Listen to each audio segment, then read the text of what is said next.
Assalamualaikum warahmatullahi wabarakatuh. Halo semuanya. Kami dari kelompok 9 Dasar Pariwisata Universitas Sahid, Jakarta.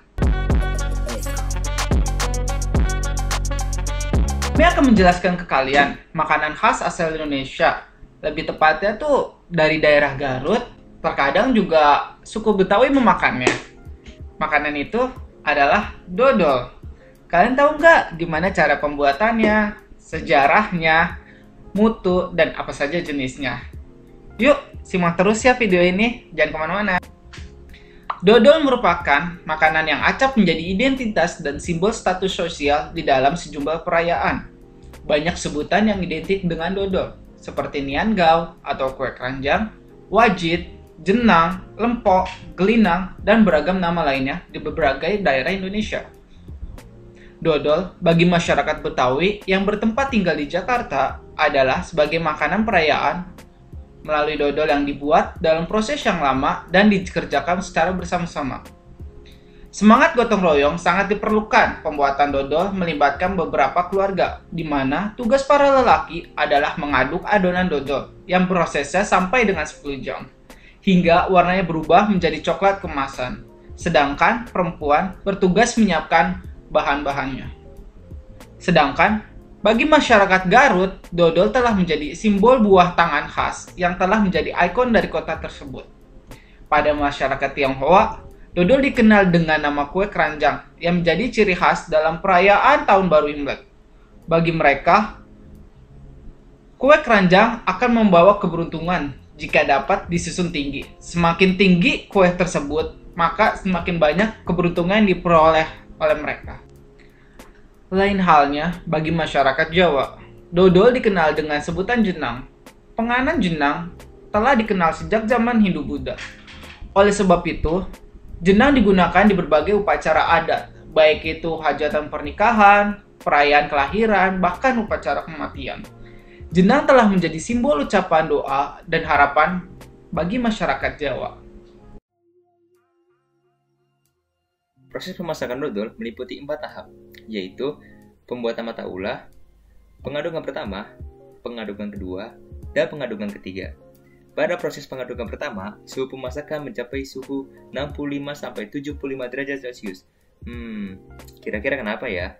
Hal ini bertujuan untuk mencapai proses gelatinisasi yang baik. Berikut saya tampilkan bagian pembuatan dodol.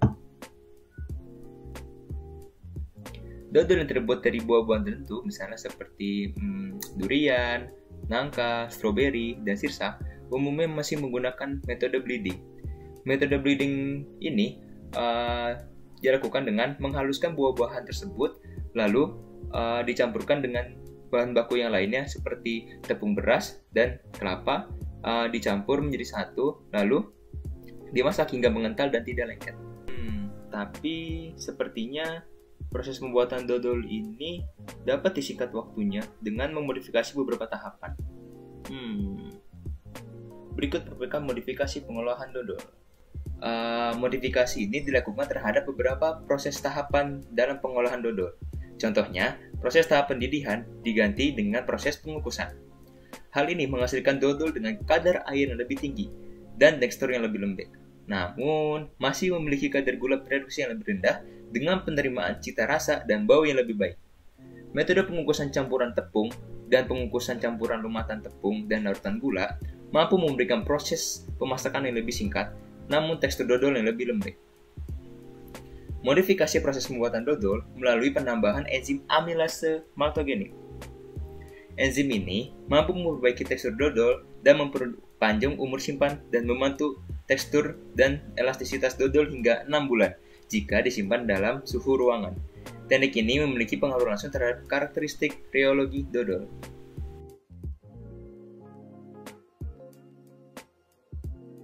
Mutu dan nilai gizi pada dodol sangat dipengaruhi oleh berbagai faktor yang diantaranya itu adalah bahan baku yang digunakan, proses pemasakan yang meliputi suhu, terus juga waktu persiapan dan juga pengemasan. Kita bahas satu-satu, dimulai dari bahan baku. Bahan baku yang terdapat pada dodol paling besar itu adalah tepung beras ketan diteruskan dengan santan dan juga gula yang akhirnya membentuk gelatinisasi atau proses pengentalan. Terus yang selanjutnya itu adalah proses pengolahan, di mana dodol itu dimasak dengan api yang medium. Kalau kepanasan dia bisa bisa brown atau cepat gosong karena ada bahan gulanya gitu, dimana gula di sini cepat banget brown gitu ya. Terus dalam proses pengolahan di sini pekerja atau pengrajin dodol harus mengaduk secara bertahap dan juga diperhatikan dengan sesama, karena kalau misalnya dilepas begitu aja kadang dodol itu bisa cepat gosong gitu, karena kalau misalnya nggak diaduk atau pada proses pengadukan ini sangat rawan terjadinya penggosongan gitu. Selanjutnya adalah proses pengemasan, di mana proses pengemasan di sini harus menggunakan edible coating, di mana pengemasan edible coating di sini berfungsi sebagai barrier terhadap oksigen dan air sehingga memperlambat oksidasi dan menjaga kelembapan dalam dodol itu sendiri. Nah, alternatif penggunaan tepung beras itu bisa diganti dengan berbagai bahan. Contohnya itu adalah seperti biji alpukat dan juga wikau mambo dari Sulawesi Tenggara gitu. Nah, selanjutnya itu adalah macam-macam dodol yang ada di Indonesia. Pertama itu adalah dodol Garut, di mana fotonya itu seperti ini. Selanjutnya tuh ada dodol Betawi yang ciri khasnya itu dari Betawi, gambarnya tuh kayak gini. Selanjutnya adalah dodol Bali, di mana dodol Bali ini sangat khas dari bentuk dan juga packaging atau pengemasannya. Contohnya itu kayak gini. Terus selanjutnya itu adalah dodol kandangan, di mana dodol kandang ini bersifat sangat berbeda dari dodol-dodol biasanya, dengan tekstur yang lebih lembut dari dodol biasanya. Gambarnya tuh kayak gini.